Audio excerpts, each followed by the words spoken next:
As you all may know, I play a lot of games. Outside of watching anime, it's definitely one of my favorite hobbies. Shonen Jump manga and arena fighters go together like peanut butter and jelly, ice cream and fries, or you and subscribing to me.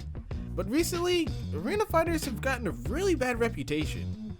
Not because of the series associated with them, it's more like the publisher of these games are shipping them out undercooked. And as these games get farther and farther down the timeline, it feels like these games are getting to a point where they simply don't have enough content. Take something like Dragon Ball Sparking Zero, probably the most recent example of this. People were so hyped about this game, and when they beat it in the weekend, and that's being generous, people realized they paid $70 for a game that barely had anything to do. But I feel like we've gotten to this point way earlier than that. This has been happening way before Sparking Zero, way before Cursed Clash, and just a little after Shinobi Striker. I think this problem of having anime games released with the intention of just playing online with DLC coming in the future started with our subject today.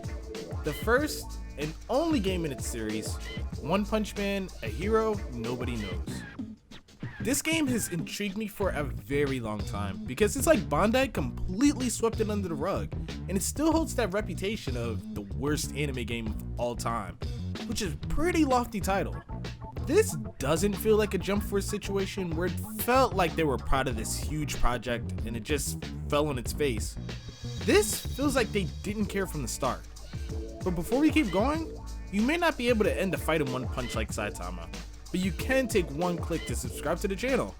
And if you really can't get enough of me, become a member. You get exclusive perks as an elite sager, and I'm working on some extra content for members only coming soon, so don't miss out.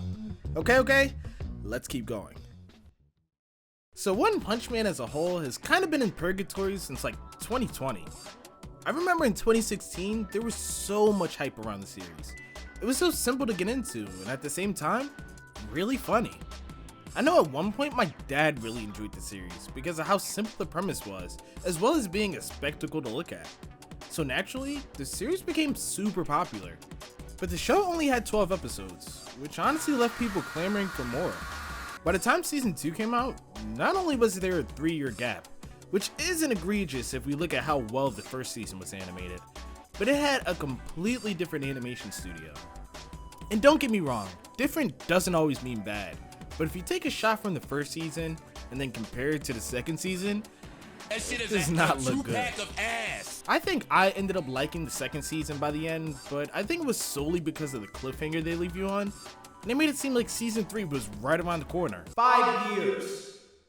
That wait has been longer than the one between season 1 and 2. And if you don't read the manga or the webcomic, this game is the only One Punch Man content that you've gotten since then. Not to put any more salt on wounds, but the first announcement I could find for the One Punch Man 3rd season was in 2022. And the only reveals that we gotten for season 3 has been posters of the characters. But let's move on to the actual game and see if it's worthy of being the series' only new thing up until this very point. Okay, so before I even bought the game, I couldn't even buy the regular edition, which is being sold at full price. I was forced to buy everything this game has to offer with the digital deluxe edition, which is actually pretty funny. It's like they're basically paying people to play this shit. Like, what? You're crazy. Okay, so getting into the actual game, we're greeting to a character customization screen. The options aren't too crazy for clothes and such, but it's surprisingly in-depth for a game that is about One Punch Man. I honestly think this kind of fits into the world because heroes just kind of pop out of the woodworks for various reasons in this show. So now there's an in-universe reason for all these people to join the Hero Association. Like in Xenoverse, yeah, everyone's a time patroller, but you're expected to believe that everyone is the most powerful time patroller in the universe. Like, it kind of leaves a bit of disconnect in a way. But when we get into the actual game, we're started off with the tutorial. I think his name was Tutorial Man or something stupid like that. I don't remember, I don't care either. That shit all. He sends us on our way to learn about the hub and to go on our first mission, which is basically how to play. And I quickly find out why this game has the reputation it does. Let me just run down the controls. X is your basic attack, while Y is your heavy. You can charge them up and do high and low versions of both. There's 2 different kinds of dashes, which is very confusing. The first one is kind of like a free dash where you just kind of move around, and the other one is like a homing dash. Why those couldn't be combined into one button is beyond me. The super move list is RT, and that's basically it. I don't think there's anything wrong with the actual controls, but it feels like they lack any sort of connectivity. Take something like Shinobi Striker, where the light and heavy attacks are mapped the same exact way, but when you throw in the B button as kunai, it feels like it bridges the gap between those combos. With this game, there's nothing really in between to kind of make that sandwich gel together. If anything, it feels like the game is kind of like an inbred cousin of Tekken and Storm 4. At that point, I'd rather it just cater to one side or the other. And once you get into the game, you'll understand. Like, this is actually not a good feeling game. I don't think this game feels worse than Jujutsu Kaisen Curse Clash. But I think where Curse Clash succeeds is the way the hits and abilities all feel like they have an impact. Maybe I'm dreaming this, but when I play this game, I don't feel like I'm doing a lot of damage. I don't feel like the combos are able to be connected. This game truly feels like it's just mashing buttons. And I thought this was maybe just a me problem with the creative character, but no, that's what all the characters feel like. And I don't know how to describe it, but this game delays inputs in your animations. And I know, I sound crazy, but think of it like this. Imagine you're playing an unnamed arena fighter, and you want to do a specific combo into an ultimate move. In most arena fighters, the game will have some frames where you can time a combo right and insert that ultimate move at the very end. It all kind of happens seamlessly, and when you play other games, you kind of get a feel for when you're able to do stuff like that. Like, oh, this specific combo string animation ends here, so I'll be able to put something else at the very end. Perfect example. If I remember correctly, there are sound cues that let you know whether your chakra is being activated or not in the Storm series. So mid-combo, you have the opportunity to know what inputs are being registered when. Now in a hero nobody knows, I mentioned how stupid this title was. It's almost like the game ignores your inputs up until you completely stop all your animations. And if I finish a combo, I have to completely wait for the animation to finish and then proceed to do a special. I didn't even mention the knockdowns. In a fighting game, I think it's very fair to be able to punish your opponent when they're down on the ground. What I mean here is, the more skill you have, you should be given more opportunities to deal damage. I should be able to hit my opponent with a crazy combo if I'm skilled enough to pull it off. This game doesn't make me feel like I'm being skilled at all. In fact, it does the opposite. It makes me feel like I'm not very good at this game and actively punishes me for wanting to do more damage.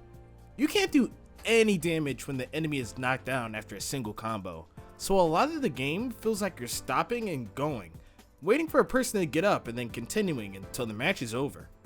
On the surface, this game seems like a pretty cool idea. An RPG arena fighter hybrid where you can make your own character to your liking, which is actually a pretty cool concept. Like I said, there is an in-game reason for your character to be there without feeling shoehorned in. You start out as a C-class hero and rise the ranks to S, and the story kind of revolves around you doing that. I honestly think this is one of the cooler aspects of the game. I think it's one of the most creative story modes for a Bandai anime game ever. Not to say they haven't had good story modes since this game. Personally, I was a pretty big fan of Storm 3, but this is actually a nice change of pace. I think the effort to take One Punch Man, a series with only 2 seasons, and make it into a game is commendable, and they really tried their best to expand upon the universe that was barely even a universe. There are so many details that kind of make this game feel like it was actually only supposed to be one or the other. The mission structure is one of those things. There are some missions where you aren't even fighting. Also, the friendship system that's in like every single JRPG ever. They clearly have a really big idea here for this game, and there are so many good concepts, but I think the arena fighter half of this inbred creation is what really makes this game stinky. This game is not fun. I'm not kidding here. And I think this game came out at a very weird time. This game was right after Jump Force. Not to say that it's better or worse than Jump Force, but it feels like this game was super ambitious. But with all these games being so filled with ideas, they can't just be good at one thing. Like Jump Force, it felt like a huge celebration that got all these characters from all over Shonen Jump, all in one place.